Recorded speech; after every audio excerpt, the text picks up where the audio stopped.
Welcome to a bit of an unusual episode of The Breakdown, and it's important that I provide a little bit of context. For those of you that aren't aware, the UCP Annual General Meeting, or AGM, is scheduled this weekend here in Calgary, and it's been a very, very dramatic ride.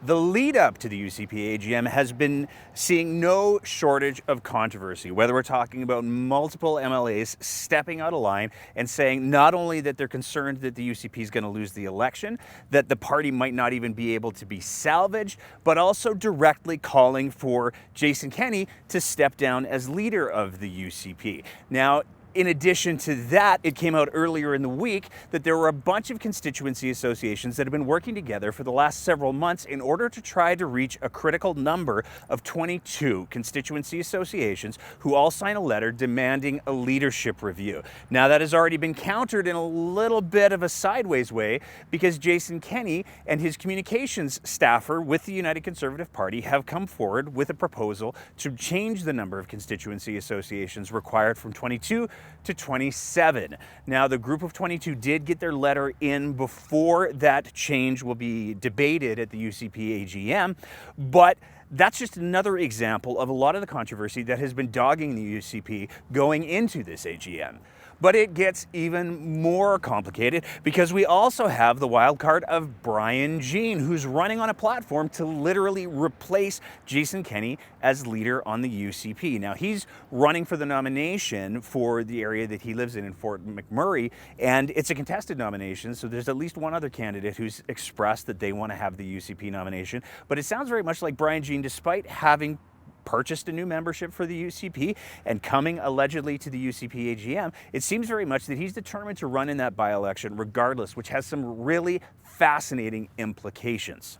One of those implications is the fact that Brian Jean has talked quite a bit about the idea that he wants to form a new political party. Well, there's three ways to form a political party in Alberta.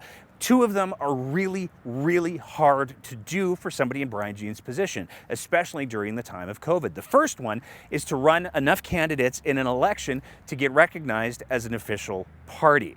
Now, that one's going to be hard to do without an election. The second one requires collecting a certain number of signatures, and it's a very big number of signatures from across the province in order to register as a provincial party. But there's a third option. That third option is if there are 3 MLAs who are sitting in the legislature who decide to form their own political party. That's all they need to be recognized as a new political party by Elections Alberta. Now, if Brian Jean runs as a UCP MLA, it would be very, very easy for him to turn around and form his own party by shearing off a few UCP MLAs from the existing UCP. On the other hand, if the UCP doesn't run him as the nominated candidate, if he doesn't win that nomination, then there's nothing stopping him from running as an independent. And it's very, very clear that there's enough support from him, both inside and outside of the legislature, that he would have no problems reaching that 3-person threshold, which means that we could be looking at an entirely new Conservative party by the time that this by-election is over. But that still doesn't bring us to where we are today. I'm standing across the street from the Grey Eagle Conference Center, where in just a couple of hours, the UCP AGM is going to start up. Now, there's an interesting little backstory that we have to provide a little bit of context for to explain why we're standing across the street. Just a couple of days ago, the internet, in its infinite wisdom, decided that it was going to crowdfund a ticket for us to be able to attend the UCP AGM as observers. And that's no small buy. The ticket cost for an observer is literally $1,000, well, $999. And it was crowdfunded in record time by the people who are paying attention to politics on the internet, apparently. In just 2.5, 3 hours, there was enough money raised that we were able to buy a ticket. And we did. We have the receipt for that and everything. But the next morning, we got an email from the UCP saying that there was a deadline that had never been announced anywhere else. It wasn't published anywhere else, and happened to coincide exactly with the same time that the crowdfunding was successful. And because of that deadline, they were not going to allow us to use the ticket that we purchased, which is a fascinating turn of events. Because we had the ticket, we had the receipt, we gave them the money, and they refused to honor that, despite the fact that we had the ticket in our email. Now that's what they decided to do, and that's absolutely their right to do because they are in effect a private club at this point. This isn't a public election. This is a private club gathering for all intents and purposes. But it got even more interesting because they refused to really communicate with us as to why they'd made that decision. And then they refused to communicate as to why they hadn't given us the refund that they said they were going to give them yet. Now, we put a little bit of pressure on them through email as well as through social media, and they did eventually give us that refund.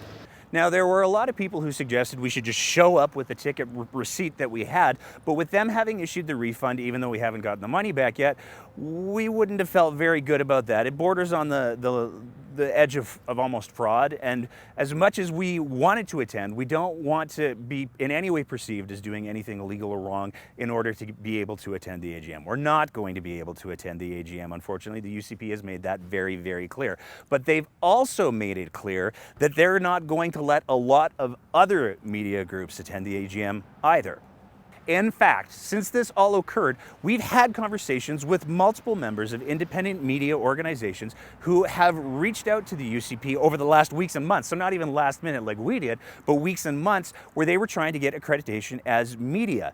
They never got any single response. Now, this combined with the fact that there's been a lot of controversy over the fact that Jason Kenney has been doing apparently everything he can, or at the very least Jason Kenney's office has been doing everything they can to make sure that the UCP AGM is stacked with as many people who are going to stand up behind Jason Kenney and go, woo!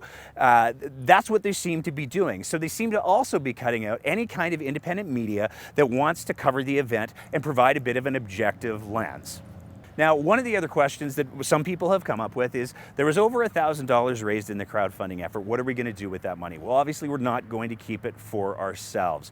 One of the conditions that we talked about with the organizers when they set up the crowdfunding was that any money that we received, if it wasn't enough to get a ticket or if it was too much, would go towards a couple of different charities. Now, obviously, BC's having a very, very hard time, so we're going to be splitting some of the money between the Red Cross to support the relief efforts in BC. We're also going to be giving some of the money when we actually receive it back from the UCP to the Calgary Women's Emergency Shelter because it is November and November is Family Violence Prevention Month. The other thing that we're going to be doing is there's an amazing organization called the Street Cats that do harm reduction outreach here in Calgary, and we've actually got an episode coming up with them in just a little bit, and we're going to give some of the money to them as well to support their efforts. Now, all of that being said, it's still very, very clear that there are a lot of people who are very, very unhappy, not only with how the UCP is conducting their AGM, but how they're choosing to conduct business. Going into the AGM, we saw one of the chief architects of Jason Kenney's communication strategy during his leadership race and during the 2019 election, it's either Bomer or Beamer, it seems to be up to some debate, call out Jason Kenney for effectively removing the grassroots guarantee and saying the only policy resolutions that could be introduced at the UCP AGM were ones that were introduced by the leader or approved by the board, which is not a very grassroots approach at all. So even from inside the conservative circles, there's a lot of people who are very, very unhappy with how this UCP is unfolding. But there's a lot more people outside that are really, really upset, and that's another part of the reason why we're here today. Just down the street from me, there's a group of people who have gotten together to make some protests about concerns that they have with the UCP government, and we're going to go talk to them right now. So tell me what's going on here today. Well, here we are standing across the street from the Grey Eagle Casino and Convention Center, and this is where the United Conservative Party is having their AGM this year. So we're here as a group of concerned Albertans who oppose coal mining, strip mining of coal in the Rocky Mountains, oppose the lifting of the 1976 Lougheed coal policy, and resumption of coal mining across the Rockies. So we're here to send a message to UCP, MLAs, and delegates to this convention that there's a strong contingent of Albertans that oppose coal mining in the Rockies and Eastern Slopes. And what giant multinational conglomerate is funding this protest? Absolutely no giant multinational conglomerate is funding us here. I might note that a giant multinational conglomerate controls many of the projects on the Alberta side of the border for coal mining, so an Australian billionaire, in fact. Now, this is just the first day that you guys are out here protesting.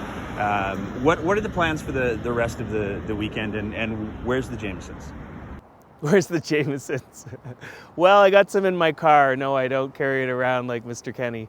Yeah, so we're going to be here till 4:30 this afternoon. We're going to avoid the Artur Pawlowski anti-mask protest, and we'll be here tomorrow 10 to I think 1:30 or 2. Should be a larger crowd tomorrow because it's a Saturday, and we're just peacefully rallying in opposition to coal mining in Alberta and to protect our Rocky Mountains and our headwaters.